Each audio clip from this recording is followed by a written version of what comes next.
चलिए दोस्तों, तो इन्वेस्टमेंट के बेसिक्स को और आगे लेके चलते हैं और बात करते हैं क्या क्या इन्वेस्टमेंट के एवेन्यूज़ होते हैं आपके पास, किन किन जगहों पे आप इन्वेस्ट कर सकते हैं। तो अगर ऑप्शंस देखें कि आपके पास क्या क्या ऑप्शंस हैं इन्वेस्टमेंट्स के, तो आपके पास ऑप्शन होता है पीपीएफ का। पीपीएफ इज देयर जिसमें आप इन्वेस्ट कर सकते हैं। पोस्टल सेविंग्स होते हैं, फिक्स डिपॉजिट्स हैं, प्रॉपर्टी है, इक्विटी शेयर्स है, म्यूचुअल फंड्स हैं। सेविंग बैंक अकाउंट में जो पैसा रखा है वो भी आपका एक इन्वेस्टमेंट ही है, उसमें भी आपको कुछ ना कुछ ब्याज मिलता है। गोल्ड में इन्वेस्ट कर सकते हैं और इसके अलावा भी कुछ कुछ चीज़ें बच जाती हैं which is very minor.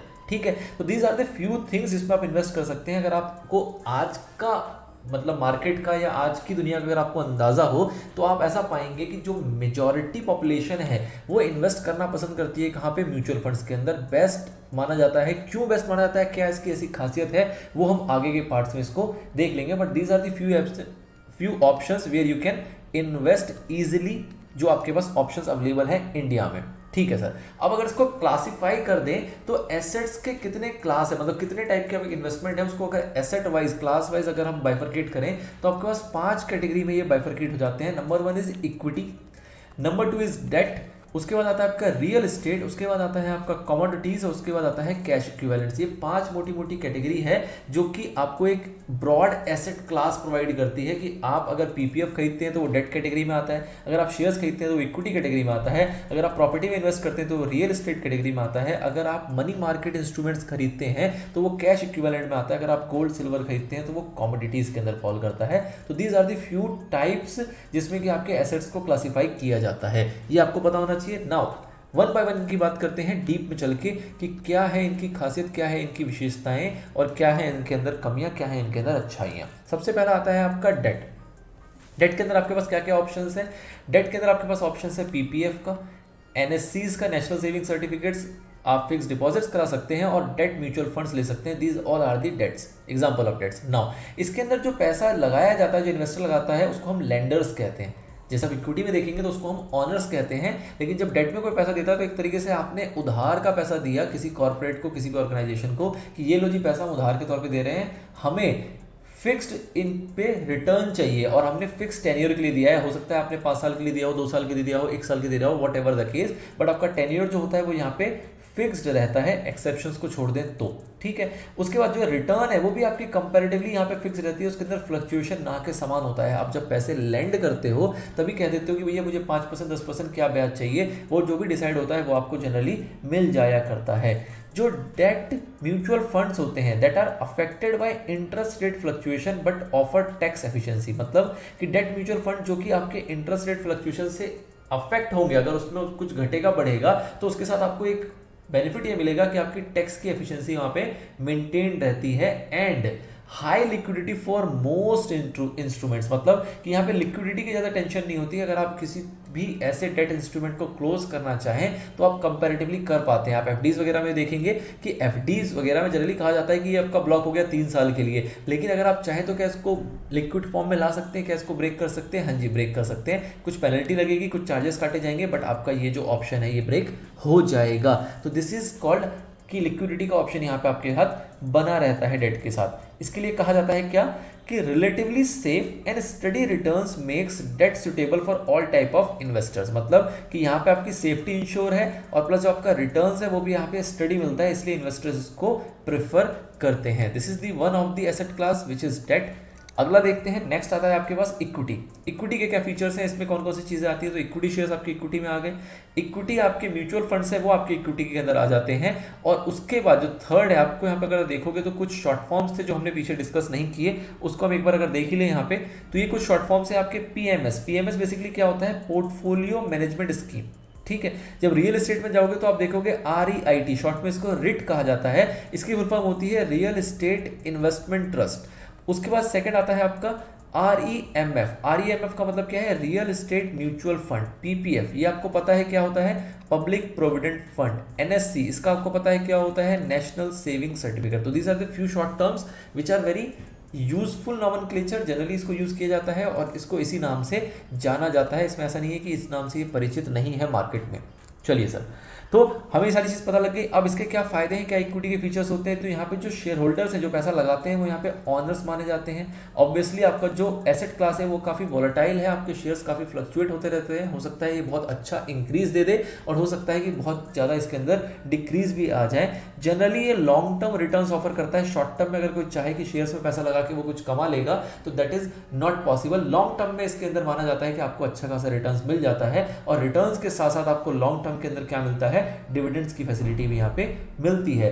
Shares के लिए क्या कहावत है कि positive inflation adjusted returns makes it suitable investment for long term goals. If you want to invest in a long term you can go with equities. Now next आता है real estate. Real estate के examples हमने पीछे देख लिए थे। क्या इसके फीचर्स हैं? High initial investment. ऑब्वियसली बात है, आपको प्रॉपर्टी में इन्वेस्ट करना है तो आपको पैसा कम नहीं चाहिए, बहुत सारा पैसा चाहिए, तो इसलिए ये सबके लिए नहीं रह जाता।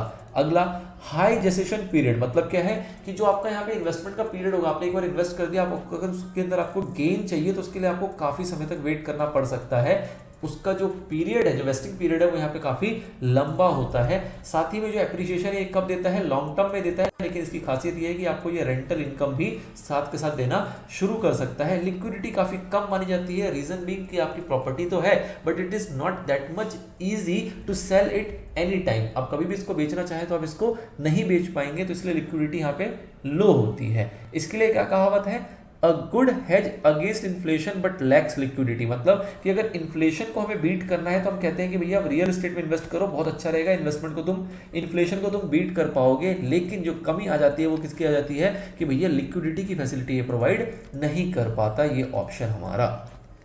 ठीक है सर, कोई दिक्कत नहीं। अगले पे बढ़ते हैं। अगला आता है हमारा कमोडिटीज। कमोडिटीज में क्या क्या है, जब आप इन्वेस्ट करते हो gold, silver, metals, crude oil, इस टाइप की चीजों के अंदर, तो ये सारी चीजें आपकी कमोडिटीज के अंदर कवर होती हैं। इसकी खासियत ये है कि जो ये इसका जो डिमांड सप्लाई है बेसिकली वो जो इन्फ्लेशन है उसको अच्छे से बीट कर पाता है, क्योंकि गोल्ड महंगा होगा, इन्फ्लेशन बढ़ेगा, तो इन्फ्लेशन कम होगा तो गोल्ड सस्ता हो जाएगा, सिल्वर भी उसी प्रोपोर्शन में चलेगा, मेटल भी उसी प्रोपोर्शन में चलेगा। तो इन जनरल कहा जाता है कि जो इसकी परफॉर्मेंस है वो इन लाइन विद इन्फ्लेशन होती है। जो इसकी परफॉर्मेंस है वो इन लाइन विद इन्फ्लेशन चलती है, और जो इसका प्राइस है, इन सभी चीज़ों का प्राइस है वो डिमांड सप्लाई पे बेस्ड होता है। ज़्यादा डिमांड होगी तो प्राइस बढ़ जाएगा, डिमांड कम होगी तो प्राइस घट जाएगा। तो demand supply equation affects its prices and साथ ही में जो इसका प्राइस का इफेक्ट है वो सिर्फ नेशनल नहीं होता, यहाँ पे ग्लोबल इन्फ्लुएंस देखा जाता है कि उन प्रोडक्ट्स की, उन कमोडिटीज की ग्लोबल लेवल पे किस टाइप से रिक्वायरमेंट है। इसलिए इसको कहा जा रहा है कि ये जो हमारा एसेट है ये काफी वोलेटाइल होता है, इसके अंदर फ्लक्चुएशंस होने की संभावनाएं बहुत ज्यादा बनी रहती है। कहावत क्या है इसके लिए कि commodity offers an effective avenue to hedge against inflation. अगर इन्फ्लेशन को हेज करने की बात करें तो काफी इफेक्टिव मोड माना जाता है आपकी इन्वेस्टमेंट का। Okay sir, last but not the least, features of cash equivalents. Cash equivalents का मतलब क्या हुआ, ये उस टाइप के इन्वेस्टमेंट्स है जिसके अंदर आप इसको जब चाहे लिक्विड फॉर्म में ला सकते हैं। जब आपको कैश की रिक्वायरमेंट हो आप इन फंड्स को इन कैश करा सकते हो। लिक्विड फंड्स हो गए, मनी मार्केट इंस्ट्रूमेंट्स हो गए, सेविंग बैंक अकाउंट में पैसा रखा है, these all are your cash equivalents. High liquidity provide करते हैं, लिक्विडिटी की कोई दिक्कत नहीं है, बट इन शॉर्ट यहाँ पे रिटर्न्स आपके काफी कम होते हैं। जैसा कि आपको पता है कि सेविंग बैंक में जो पैसा पड़ा है उसके अंदर आपको 3% का ब्याज मिलता है, which is very less as compare to inflation. तो इन्फ्लेशन को ये बीट नहीं कर पा रहा, लेकिन लिक्विडिटी आपको प्रोवाइड करता है। Very low risk of capital erosion. Obviously बात है यहाँ पे आपका पैसा डूबेगा, इस टाइप का कोई आपकी रिस्क है ही नहीं, कोई संभावना है ही नहीं। Liquid mutual funds are more tax efficient than traditional saving. Obviously बात है बैंक में पैसे रखने से अच्छा है कि आप उसको लिक्विड म्यूचुअल फंड में डाल दो, आपको अर्निंग ज्यादा मिलेगी और टैक्स सेविंग का फायदा भी मिल सकता है depending upon the mutual fund category. Okay sir, क्या कहावत है इसके लिए, maintain a couple of month expense in the liquid asset. कभी भी जब आप इन्वेस्ट करते हैं तो ये कहा जाता है कि अगर आपके पास इन्वेस्ट करने के लिए 10,000 रुपए हैं, आप ये इन्वेस्ट करना चाह रहे हैं, तो इसके अंदर से कुछ पैसा आप लिक्विड फंड में डालें और वो पैसा उतना होना चाहिए जिससे कि आपके कुछ महीनों का गुजारा हो सके। सपोज आपकी हर महीने की रिक्वायरमेंट होती है खर्चे की 1,000 रुपए, आपके पास ये पता है कि आप इनकम आता है 1,000 रुपये खर्च कर लेते हो, 10,000 आपकी सेविंग है, स्टिल कहा जाता है कि भैया 1,000 रुपये अगर आपके 1 महीने का खर्च है तो 2 से 3 महीने का खर्च जो है वो आप लिक्विड फंड में डाल के रखो कि किसी भी कारण से अगर ये 1,000 रुपये आपके पास आने बंद हो गए तो एटलीस्ट 2-3 महीने आपका गुजारा हो पाएगा। तो उतना पैसा आपको मंथली एक्सपेंसेस का लिक्विड एसेट्स के अंदर इन्वेस्ट करना चाहिए ताकि इस टाइप की सर्वाइविंग की प्रॉब्लम कभी फ्यूचर में अराइज ना हो पाए। Now will you play with your money, क्या आप अपने पैसों के साथ खेलना पसंद करेंगे? तो ऑब्वियसली कोई भी अपने पैसों के साथ खेलना पसंद नहीं करता, इसलिए कहा जाता है कि भैया अपने पैसों के साथ मत खेलो, एक्सपेरिमेंट मत करो।